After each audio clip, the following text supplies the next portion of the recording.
What's up, guys? It's Snots here. We're back with another video, and today we're going to be talking about 10 things that we want to see in Madden 23. With the end of Madden 22, it's pretty much over. We've got about a month left until Madden 23 will drop. They did release the beta a little bit ago, but I believe it just recently closed. Let me know in the comments if you guys were able to play the beta and give me your thoughts on it.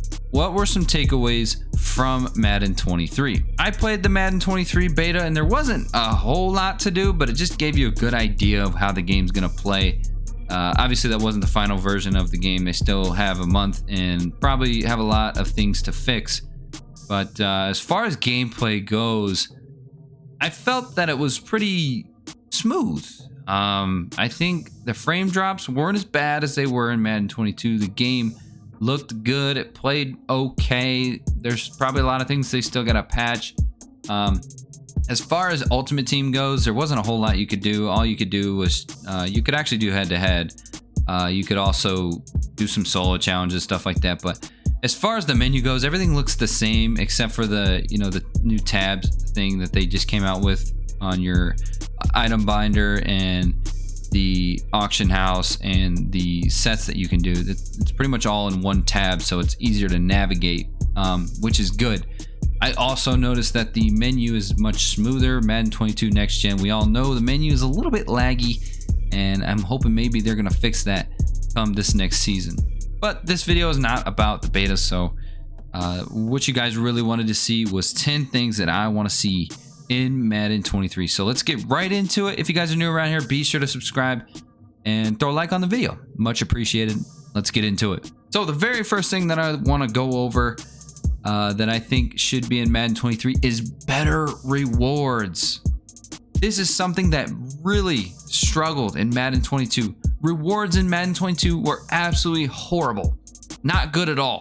We'll start here. Solo battles. Let's go right into it. This is one of my main coin making methods. I place top 100 every single week, or whenever I do play.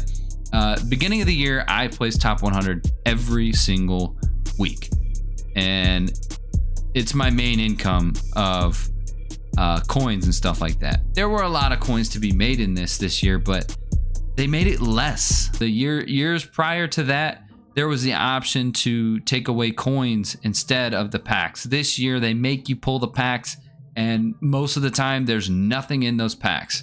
Yes, there's a lot of things in those packs now because there's so many cards out, and basically the game's over, and there's so many coins to be made. But like, it was brutal beginning of the year. Like, I placed top 100, and then I got my touchdown packs and red zone packs, and my rewards were just awful. So I do think they should bring the coin option back to solo battles.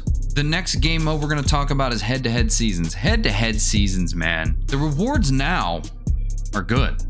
This victory protocol, this is what they need to do. This is on the right track. I'm not a big fan of head-to-head seasons. I think they should change it up. I think they should come out with something new.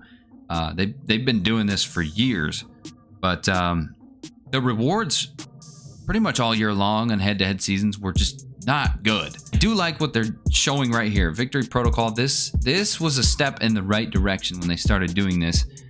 So you see here, you get 25 wins. That gives you a NCAT fantasy pack of a 98 overall. You can pick a player of your choice. This is something that I think that they need to do. Even if it's early on in the year, make the wins a little bit higher, make it 50 or something like that, or 30 to 40, anything like that, and you get an NCAT legend. Even if it's something that's not sellable, I'm not mad about that. Those are free players and players that you can put into your lineup. They make this game really hard for no money spent players. So if you're no money spent and you play head to head, it's hard. It's very hard to get good rewards, and I think this would be good, especially for the people that aren't necessarily good at the game, but this will make them want to go into head-to-head seasons and get those rewards. And the more that they play, the better they will get at the game. So I think this will draw more people in and give them more reason to hop into head-to-head seasons. Next game mode is the last one. This draft mode here, I can't even get into it right now because it's down. I'm not sure why, but this Probably a lot of people don't even know what this is. You draft your own team and you get like 3 players and you got to pick from those players each round. So that makes your team and you go and you play up against people. This is basically like the BR mode of MLB The Show. Now, a lot of you guys that watch my channel are MLB The Show players. Look how many people play BR in MLB The Show. This is the same game mode, by the way. Look how many people play BR. Look how many people play draft mode in Madden. Nobody plays this. You know why? Because there's no rewards. If there were rewards in this game mode, I promise you people would be ripping this game like crazy. This is a good mode. It's fun. If you're looking to just play and have fun and test out some new players, you can go into draft mode and play. But there's no rewards. There's just nothing to it. So they need to make something that's similar to that BR game mode in MLB The Show. So I think I spent way too much time on this first one, but yes, better rewards in Madden 23. Let's move on to number 2. Number 2 is new promos. I'm gonna go ahead and throw up some gameplay of solo battles, as I really don't have much else to show on the menu. So we'll just throw some background solo battles gameplay. But number 2 is going to be new promos. And I know what you guys are thinking. You know, you guys like the Christmas promos and that, you know, all the holiday promos. I'm not saying to take those away. Those are fun. I like the holiday promos, and I think that they did a really good job this year. The big programs, Legends, Ultimate Legends, everyone loves those promos, and I do too. And I think they should stay. The ones that I'm talking about is, you know, maybe adding new promos, having more promos, replacing promos that aren't necessarily as exciting. Mutt Heroes is a good example. Replace that with something else more exciting, something new that we've never seen.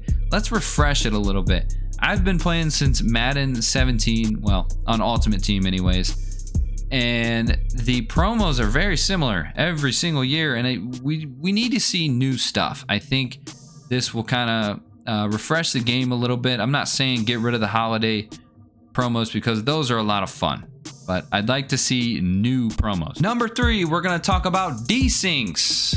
Less desyncs. Desyncs were horrible this year. Weekend leagues, I played in maybe for about 5 weeks or so. I'm not that good. I just wanted to try it out, but there's a lot of competitive players out there that are getting desyncs and losses in weekend league, and it's really that really sucks for people like that, because you know, they'll kick the opponent's ass the whole game and then they'll desync and get a loss for it. Like, it's a really bad situation for people that play weekend league every single weekend, and there's a lot of desyncs as well in solo battles. Solo battles was so bad at the beginning of the year. I'm not sure how it's been all year long, but at the beginning of the year, I played solo battles a lot, and I eventually stopped playing solo battles because it got to the point to where I was literally going every single week desyncing out of games. Like, you will play an entire game, and then all of a sudden the game just wouldn't count.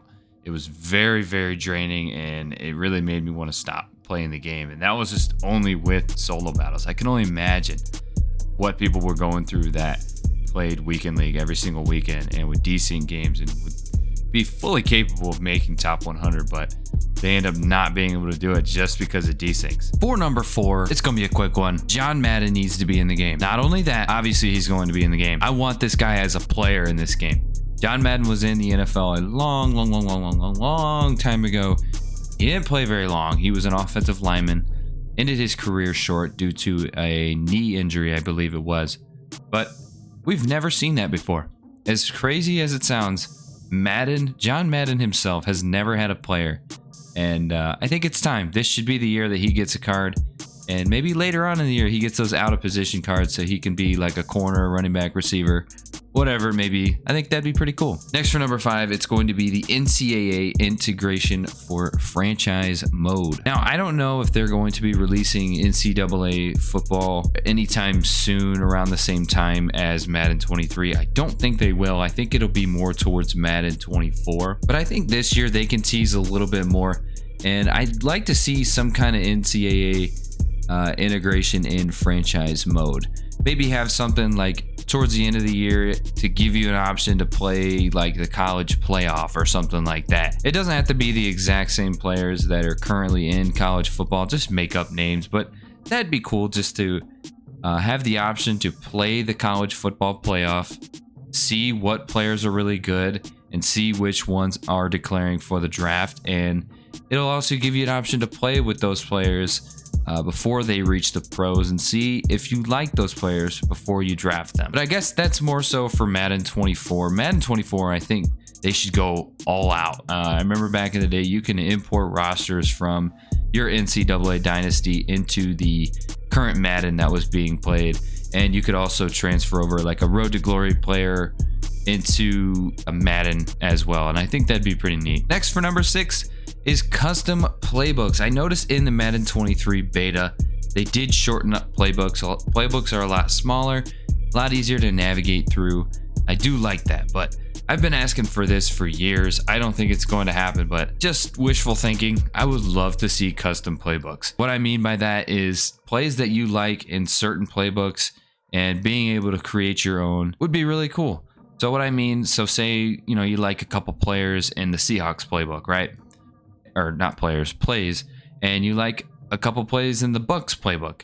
You should be able to combine all that and create your own playbook. I can see where that might be a little toxic, but it's never been a thing. I think we should try it and see how it works. Number 7 is make linebackers playable again. We go back to a point in time, Madden 19, Madden 20, right around those times when middle linebackers were actually crucial to your team, and they actually meant a lot, and you actually were able to use them all the time on your team. And guys like Patrick Willis, guys like Ray Lewis were really good cards in the game. Middle linebacker is a huge position on defense.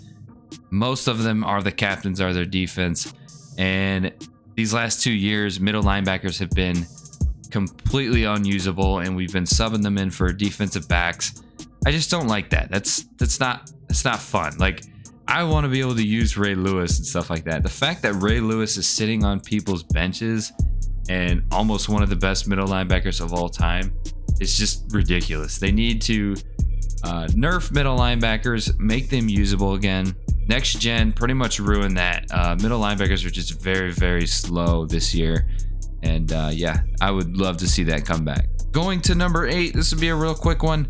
Bring next gen to PC. PC for the last 2 years has been stuck on old gen, and a lot of people are wanting to go to PC, but they can't because it's not the next gen version yet.